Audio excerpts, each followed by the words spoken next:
And ఇంకా తెలంగాణ పైన ఈ విధంగా జనసేన పార్టీకి సంబంధించిన నాయకులు కావచ్చు, కొంతమంది కావచ్చు, లేకపోతే టీడీపీ ప్రభుత్వం కావచ్చు, సో తెలంగాణలో ఉన్న జర్నలిస్టుల పైన దాడి జరుగుతూ ఉన్న పరిస్థితి. రీసెంట్గా మొన్న లాస్ట్ టైం కేవీఆర్ పైన దాడి జరిగింది, 3rd డిగ్రీ చేసారు. దాని తర్వాత మళ్ళీ రీసెంట్గా మళ్ళీ మొన్న పృథ్వీరాజ్ అన్న కావచ్చు, ఉద్యమకారులు కావచ్చు, అతను కూడా జర్నలిస్ట్ తెలంగాణ టైంలో TNN తెలంగాణ న్యూస్ నెట్వర్క్ అని చెప్పి ఛానల్ నడిపిండ్రు. సో వారిపైన కావచ్చు, పాషం యాదగిరి పైన, అలాగే తులసి చందు పైన, ఈ POW సందకి ఇలా ఈ విధంగా తెలంగాణ గురించి ఎవరైతే మాట్లాడారో వారిపైన సోషల్ మీడియా వేదికగా ట్రోలింగ్స్ చేస్తానో దాడి జరుగుతుంది. ఏం చెప్తారు? నేను ఒకటి చెప్తున్నాను, జర్నలిస్టుల మీద దాడులను అరికడతాం ఖచ్చితంగా. ప్రతి ఈ సమాజంలో ఈ సమాజంలో తెలంగాణ పౌరుడిగా, తెలంగాణ అస్తిత్వ బిడ్డగా కూడా అందరు ఖండించాల్సిందే. కానీ వీళ్ళు కూడా కొన్ని సందర్భాలలో కాకుండా ప్రతి విషయంలో గొంతెత్తి కొట్లాడాల్సిన అవసరం వీళ్ళకి కూడా ఉన్నది.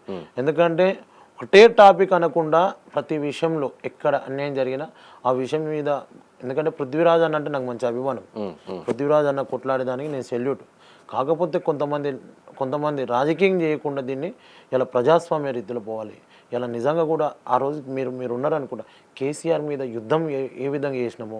ఎందుకంటే ఆ రోజు కొడుక ఉద్యమకారులను అణిచిపేస్తున్నావు, నీ దగ్గర ఉద్యమ ద్రోవులు ఉన్నారని మనం ప్రజల్లోకి ఎట్లా పోయినాం, ఆ విధంగా పోతే వీళ్ళు సక్సెస్ అవుతారు. మీకు కూడా తెలంగాణ ప్రజాస్వామ్యం అంతా అండగా నిలబడుతుంది.